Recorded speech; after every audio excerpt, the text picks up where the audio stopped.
ನಾವು ಆಯ್ಕೆಯನ್ನು ಸ್ವಾಗತ ಮಾಡಿದ್ದು ಏನಂದರೆ, ಇದು ಸರ್ಕಾರ ಅವ್ರನ್ನ ಆಯ್ಕೆ ಮಾಡಿದ ನಂತರ ನಾವು ಸಹಜವಾಗಿ ಸ್ವಾಗತ ಮಾಡೋದ್ರಲ್ಲಿ ಏನು ತಪ್ಪಿಲ್ಲ ಅಂತ ಹೇಳಿದ್ದು. ಆದರೆ 2023ರಲ್ಲಿ ಅವ್ರು ಏನು ಕನ್ನಡ ವೇದಿಕೆಯಲ್ಲಿ ಅವ್ರು ಹೇಳಿರ್ತಕ್ಕಂಥ ಮಾತು ಏನು ಬಹಿರಂಗ ಆಗುತ್ತೆ, ಆ ಹಿನ್ನೆಲೆಯಲ್ಲಿ ಮತ್ತೊಮ್ಮೆ ನಾವು ಈ ಒಂದು ಏನು ಅನುಮಾನ ಇತ್ತು ನಮ್ಮಲ್ಲಿ, ಅಥವಾ ಒಂದು ನಮಗೆ ಹಿಂದೂ ಭಾವನೆಗೆ ಧಕ್ಕೆ ಕೊಡಿರುವಂಥದ್ದು ಸಂದರ್ಭದಲ್ಲಿ ಅದ್ರ ಬಗ್ಗೆ ಅವರು ಸ್ಪಷ್ಟನೆಯನ್ನು ಕೊಡಬೇಕಾಗಿದೆ. ಮತ್ತು ಈ ಒಂದು ಧಾರ್ಮಿಕ ಆಚರಣೆಯಲ್ಲಿ, ಈ ಒಂದು ಸಾಂಸ್ಕೃತಿಕ ಆಚರಣೆಯಲ್ಲಿ ಯಾವುದೇ ಹಿಂದೂ ಭಾವನೆಗೆ ಧಕ್ಕೆ ಕೊಡದೆ ಎಂದು ಅವರ ನಡೆ ಇರುತ್ತಾ ಅಂತ ನಾವು ಪ್ರಶ್ನೆ ಮಾಡಿರೋದು ಸಹಜವಾಗಿ ಇರ್ತಕ್ಕಂಥ ಒಂದು ಪ್ರಶ್ನೆ. ಇವತ್ತವರೆಗೂ ಅವರು ಆ ಸ್ಟೇಟ್ಮೆಂಟ್ಗೆ ಸರ್ ಯಾವುದೇ ರೀತಿಯಾದ ಪ್ರತಿಕ್ರಿಯೆ ಕೊಟ್ಟಿಲ್ಲ ಸರ್. ಅದೇ ಆ ಹೇಳಿಕೆಯಿಂದಲೇ ಸಾಕಷ್ಟು ಬದಲಾಗ್ತಾ ಇರುತ್ತೆ ಸರ್. ಅವರು ಹೇಳಿಕೆಯನ್ನು ವಾಪಸ್ ತಗೊಳ್ಳಿಲ್ಲ, ಅದೇನು ಅಂತ ಸರ್ ಅವ್ರು ಕೊಡಬೇಕು, ಅವ್ರು ಸ್ಪಷ್ಟನೆಯನ್ನು ಕೊಡಬೇಕಾಗಿದೆ. ಇದು ಧಾರ್ಮಿಕ ವಿಚಾರ ಮತ್ತು ಕನ್ನಡ ಭಾಷೆಯ ವಿಚಾರ.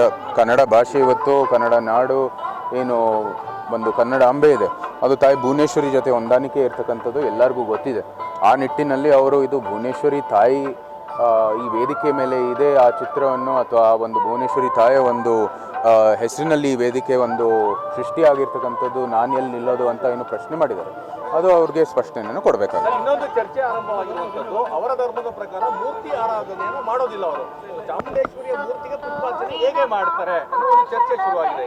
ನೋಡಿ, ಇದು ನಮ್ಮ ಭಾರತೀಯ ಧರ್ಮದಲ್ಲಿ, ಹಿಂದೂ ಧರ್ಮದಲ್ಲಿ ಅದ್ರ ಬಗ್ಗೆ ಏನು ಒಂದು ರೀತಿಯ ಒಂದು ಅನುಮಾನ ಇಲ್ಲ. ನಮ್ಮಲ್ಲಿ ಏನು ಆ ಥರ ಏನು ಯಾವುದೇ ರೀತಿಯ ಒಂದು ಡೌಟೇ ಇಲ್ಲ. ನಾವು ಎಲ್ಲಕ್ಕೂ ಕೂಡ ಸ್ವಾಗತ ಮಾಡ್ತೀವಿ. ಭಾರತೀಯ ಅದು ಅವರ ಅವ್ರಿಗೆ ಕೇಳಬೇಕಾಗಿರ್ತಕ್ಕಂಥ ವಿಚಾರ. ಅದು ಸಹಿನೋ ಇಲ್ಲವೋ ಅದು ನನ್ನ ಬಗ್ಗೆ ಏನು ಮಾಹಿತಿ ಇಲ್ಲ.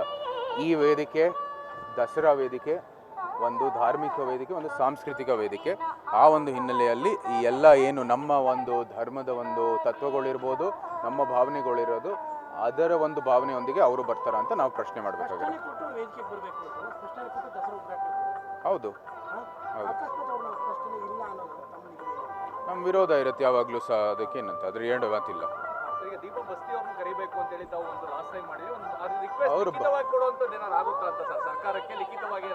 ಅದು ಲಿಖಿತವಾಗಿ ಕೊಡೋದು ಇಲ್ವೋ ನಾವು ಪಕ್ಷದ ಜೊತೆ ಚರ್ಚೆ ಮಾಡಿಕೊಂಡು ನಾವು ಮುಂದುವರಿತೀವಿ. ಆದರೆ ನಾವಾಗಲೇ ಪಕ್ಷದ ಅನೇಕ ಪದಾಧಿಕಾರಿಗಳು ವರಿಷ್ಠರು ಹೇಳಿರ್ತಕ್ಕಂಥದ್ದು, ಅವರೇ ಭಾಷಾಂತರ ಮಾಡಿರೋ ಸಂದರ್ಭದಲ್ಲಿ, ಅವರೇ ಭಾಷಾಂತರ ಮಾಡಿರುವಂಥದ್ದು ಏನು ಅವ್ರಿಗೆ ಕೀರ್ತಿ ಸಲ್ಲಬೇಕಾಗಿದೆ. ಈ ವೇದಿಕೆಯಲ್ಲಿ ಅವ್ರಿಗೂ ಕೂಡ ಸಮಾನವಾದಂಥ ಒಂದು ಪದವಿ ಕೊಡಬೇಕಾಗಿದೆ.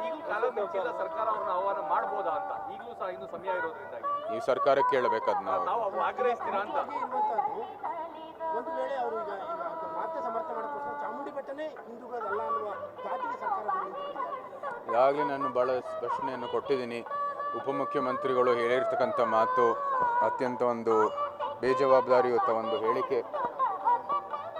ತಾಯಿ ಚಾಮುಂಡೇಶ್ವರಿ ಒಂದು ಏನು ಕ್ಷೇತ್ರ ಇದೆ, ಚಾಮುಂಡಿ ಬೆಟ್ಟ, ಅದರಲ್ಲಿ ಯಾವುದೇ ರೀತಿಯ ಅನುಮಾನ ಇಲ್ಲ. ಇದು ಹಿಂದೂ ಧಾರ್ಮಿಕ ಸ್ಥಳ, ಭಾರತದ ಶಕ್ತಿಪೀಠಗಳಲ್ಲಿ ಒಂದಾಗಿರ್ತಕ್ಕಂಥದ್ದು. ಋಷಿ ಮಾರ್ಕಂಡೇಯ ಇಲ್ಲಿ ಬಂದು ತಪಸ್ ಮಾಡಿ ಆ ಒಂದು ವಿಗ್ರಹವನ್ನು ಕೆತ್ತಿರ್ತಕ್ಕಂಥದ್ದು ಒಂದು ದಾಖಲೆ ಇದೆ, ಮತ್ತು ಒಂದು ಸಂಪ್ರದಾಯ ಇದೆ. ಎಲ್ಲನೂ ಕೂಡ ಹಿಂದೂ ಧಾರ್ಮಿಕ ಚೌಕಟ್ಟಿಗೆ ಸೇರಿರ್ತಕ್ಕಂಥದ್ದು. ಇಂಥ ಹೇಳಿಕೆಗಳು ಯಾಕೆ ಹೇಳಿದಾರೋ ಇಲ್ವೋ ಅವರೇ ಸ್ಪಷ್ಟನೆ ಕೊಡಬೇಕಾಗಿದೆ. ಜೊತೆಗೆ ನಿಜಕ್ಕೂ ಬೇಜವಾಬ್ದಾರಿಯುತ ಒಂದು ಹೇಳಿಕೆ. ಪಾರ್ಟಿ ಎಲ್ಲರೂ ಹೇಳಿರ್ತಕ್ಕಂಥದ್ದು, ಅವರು ಧಾರ್ಮಿಕ ಭಾವನೆಗೆ ಧಕ್ಕೆ ಕೊಡದೇನೆ ಬಂದರೆ ನಮ್ಮ ಸ್ವಾಗತ ಇದೆ ಅಂತ ಹೇಳಿದ್ದಾರೆ.